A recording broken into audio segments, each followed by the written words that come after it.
How to build better habits in 4 simple steps. In 1898, a psychologist named Edward Thorndike conducted an experiment that would lay the foundation for our understanding of how habits form and the rules that guide our behavior. Thorndike was interested in studying the behavior of animals, and he started by working with cats. He would place each cat inside a device known as a puzzle box.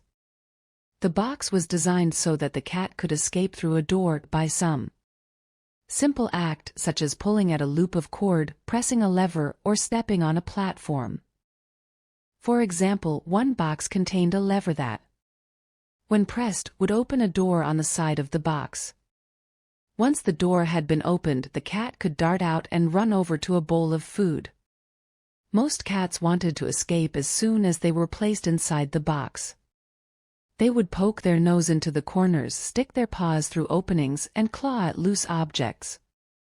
After a few minutes of exploration, the cats would happen to press the magical lever, the door would open, and they would escape. Thorndike tracked the behavior of each cat across many trials. In the beginning, the animals moved around the box at random. But as soon as the lever had been pressed and the door opened, the process of learning began. Gradually, each cat learned to associate the action of pressing the lever with the reward of escaping the box and getting to the food. After 20 to 30 trials, this behavior became so automatic and habitual that the cat could escape within a few seconds. For example, Thorndike noted, Cat 12 took the following times to perform the act: 160 seconds, 30 seconds, 90 seconds, 60, 15, 28, 20, 30, 22, 11, 15, 20, 12, 10, 14, 10, 8, 8, 5, 10, 8, 6, 6, 7. During the first 3 trials, the cat escaped in an average of 1.5 minutes. During the last 3 trials, it escaped in an average of 6.3 seconds.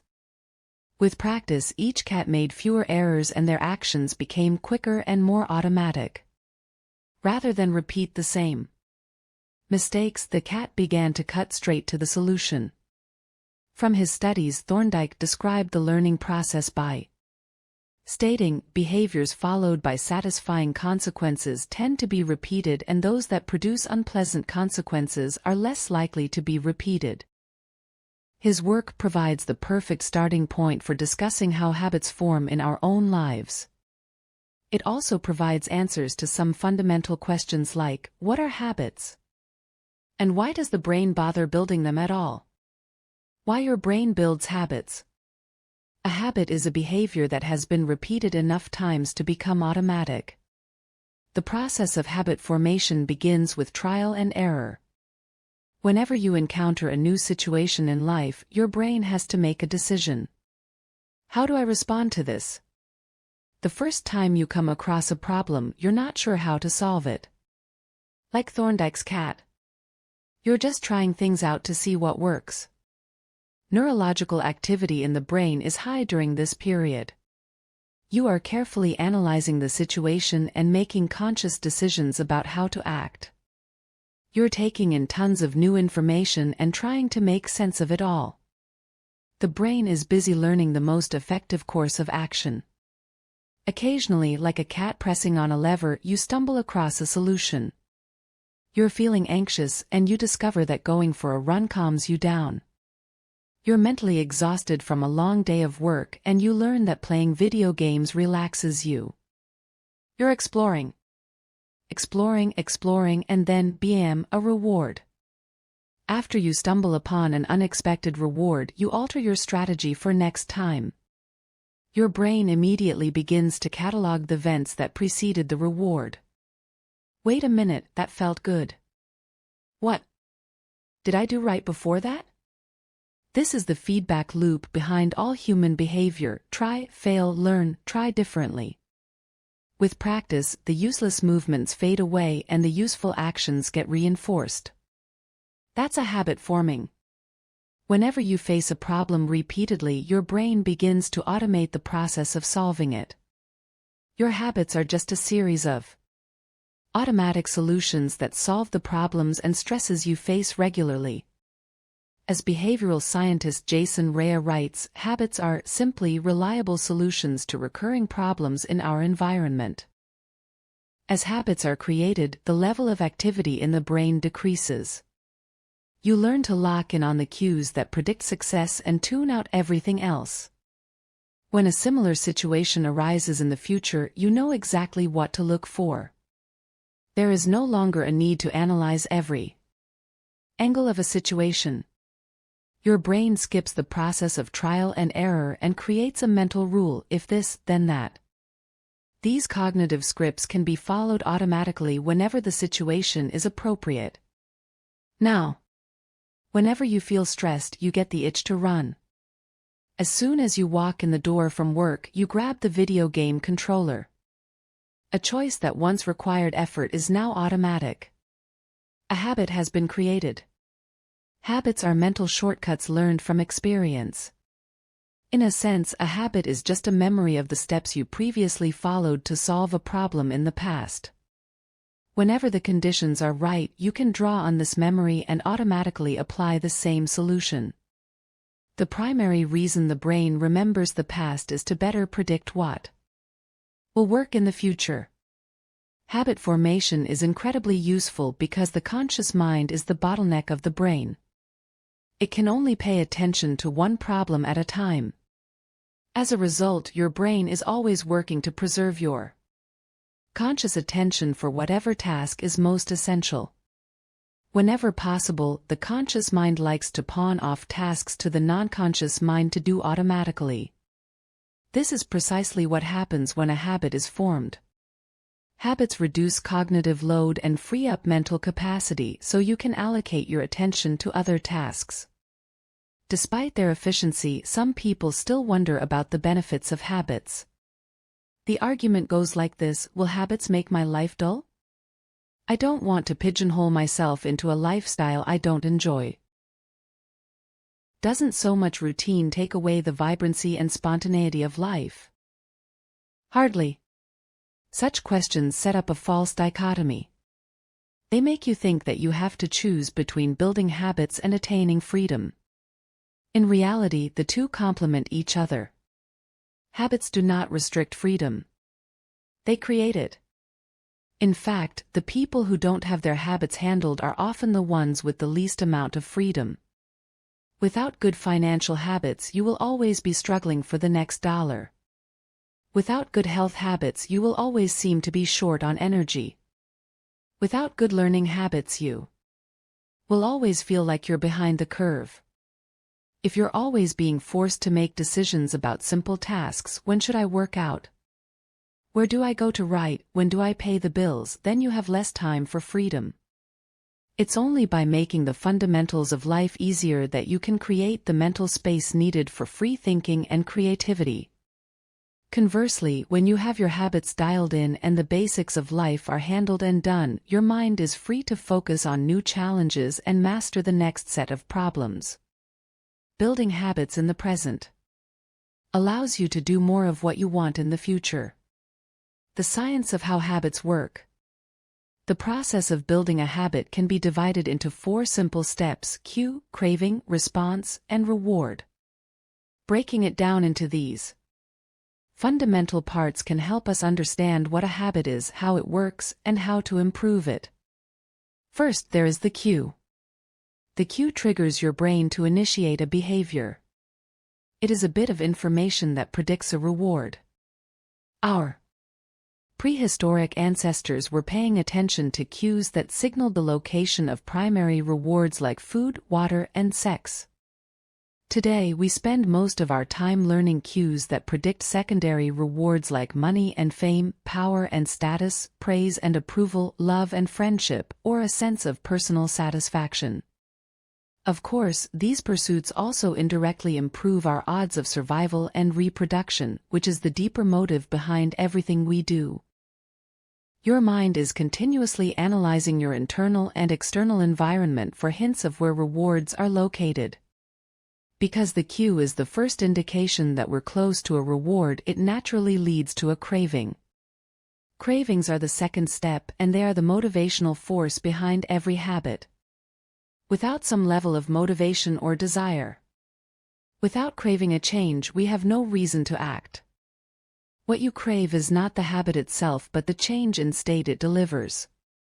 You do not crave smoking a cigarette, you crave the feeling of relief it provides.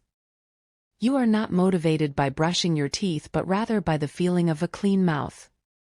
You do not want to turn on the television, you want to be entertained.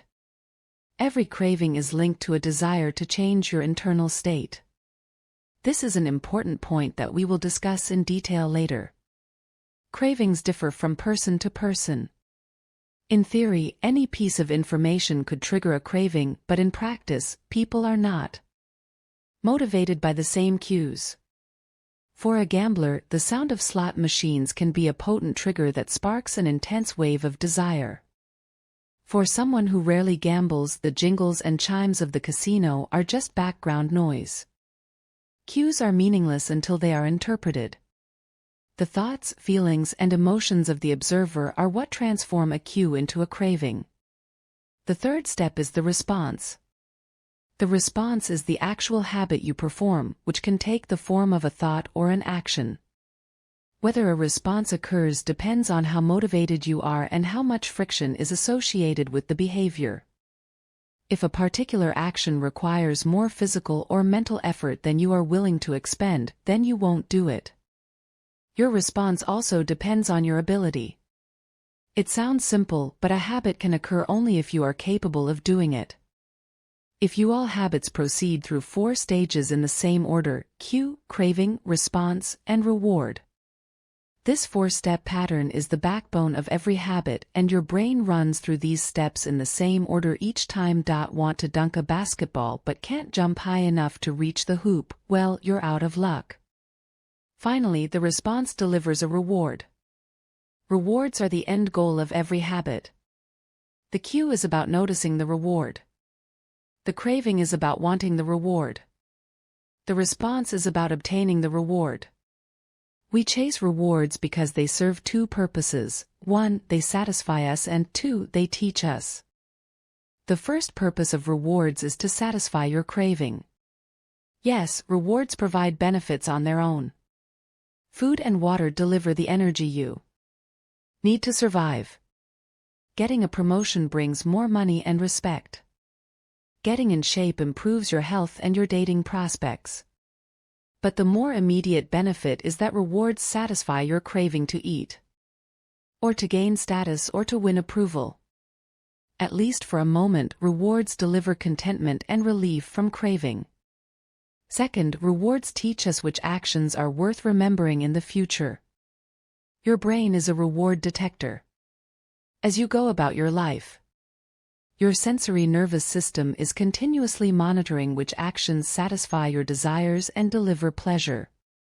Feelings of pleasure and disappointment are part of the feedback mechanism that helps your brain distinguish useful actions from useless ones.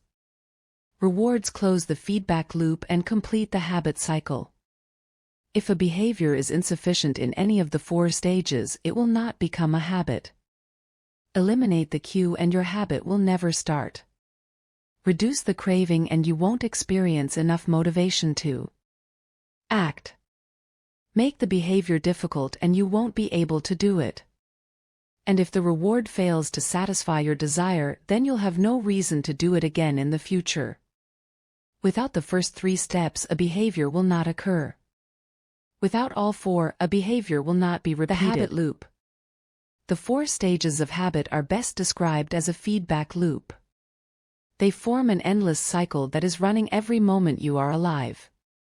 This habit loop is continually scanning the environment, predicting what will happen next, trying out different responses, and learning from the results. In summary, the cue triggers a craving, which motivates a response, which provides a reward, which satisfies the craving and, ultimately, becomes associated with the cue. Together, these 4 steps form a neurological feedback loop: cue, craving, response, reward, cue, craving, response, reward, that ultimately allows you to create automatic habits. This cycle is known as the habit loop.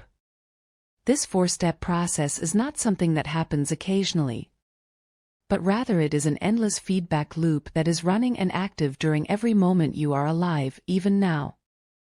The brain is continually scanning the environment, predicting what will happen next, trying out different responses and learning from the results.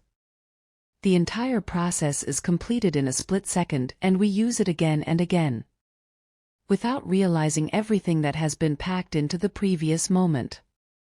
We can split these four steps into two phases, the problem phase and the solution phase. The problem phase includes the cue and the craving, and it is when you realize that something needs to change. The solution phase includes the response and the reward, and it is when you take action and achieve the change you desire. Problem phase. 1. Cue. 2. Craving. Solution phase. 3. Response. 4. Reward. All behavior is driven by the desire to solve a problem. Sometimes the problem is that you notice something good and you want to obtain it. Sometimes the problem is that you are experiencing pain and you want to relieve it.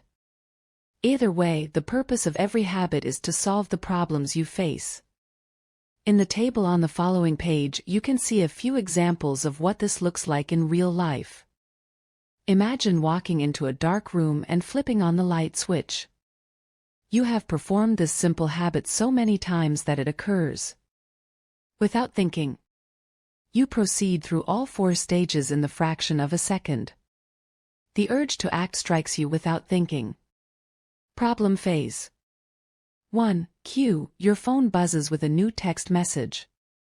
2. Craving. You want to learn the contents of the message. Solution phase. 3. Response. You grab your phone and read the text. 4. Reward. You satisfy your craving to read the message. Grabbing your phone becomes associated with your phone buzzing. Problem phase. 1. Cue. You are answering emails. 2. Craving. You begin to feel stressed and overwhelmed by work. You want to feel in control. Solution phase. 3. Response. You bite your nails. 4. Reward. You satisfy your craving to reduce stress. Biting your nails becomes associated with answering email. Problem phase. 1. Cue. You wake up. 2. Craving. You want to feel alert. Solution phase. 3. Response. You drink a cup of coffee. 4. Reward. You satisfy your craving to feel alert. Drinking coffee becomes associated with waking up. Problem phase. 1. Cue. You smell a donut shop as you walk down the street near your office. 2. Craving. You begin to crave a donut. Solution phase. 3. Response. You buy a donut and eat it. 4. Reward. You satisfy your craving to eat a donut.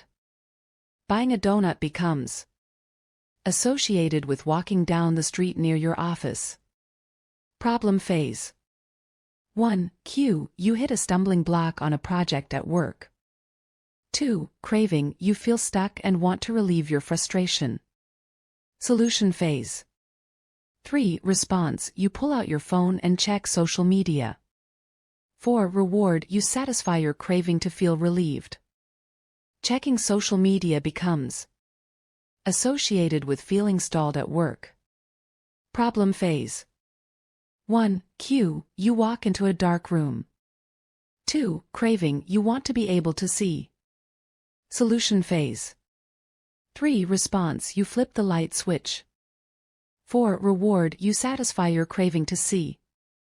Turning on the light switch becomes associated with being in a dark room.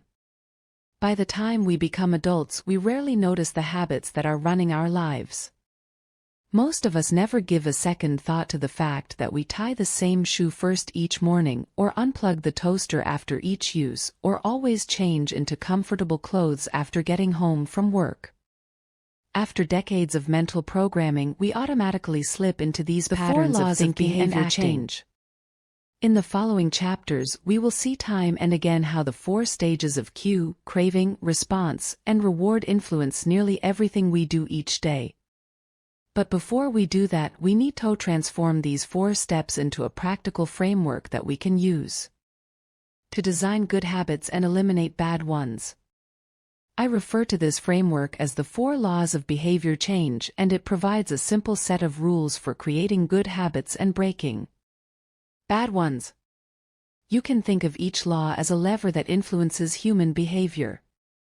When the levers are in the right positions, creating good habits is effortless. When they are in the wrong positions, it is nearly impossible. How to create a good habit? The first law, cue, make it obvious. The second law, craving, make it attractive. The third law, response, make it easy. The fourth law, reward, make it satisfying.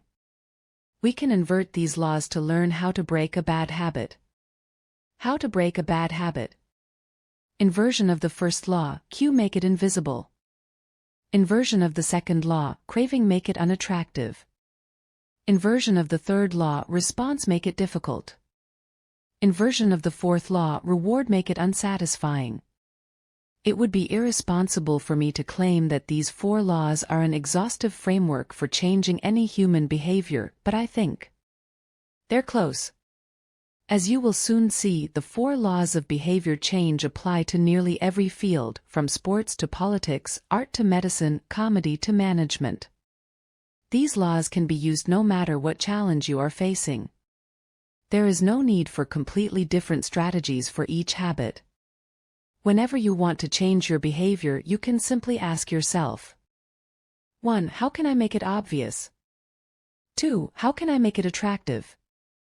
3. How can I make it easy? 4. How can I make it satisfying? 5. If you have ever wondered, why don't I do what I say I'm going to do? Why don't I lose the weight or stop smoking or save for retirement or start that side business? Why do I say something is important but never seem to make time for it? The answers to those questions can be found somewhere in these 4 laws. The key to creating good habits and breaking bad ones is to understand these fundamental laws and how to alter them to your specifications. Every goal is doomed to fail if it goes against the grain of human nature. Your habits are shaped by the systems in your life. In the chapters that follow, we will discuss these laws one by one and show how you can use them to create a system in which good habits emerge naturally and bad habits wither away. Chapter Summary. A habit is a behavior that has been repeated enough times to become automatic. The ultimate purpose of habits is to solve the problems of life with as little energy and effort as possible. Any habit can be broken down into a feedback loop that involves 4 steps: cue, craving, response, and reward. The 4 laws of behavior change are a simple set of rules we can use to build better habits. They are 1.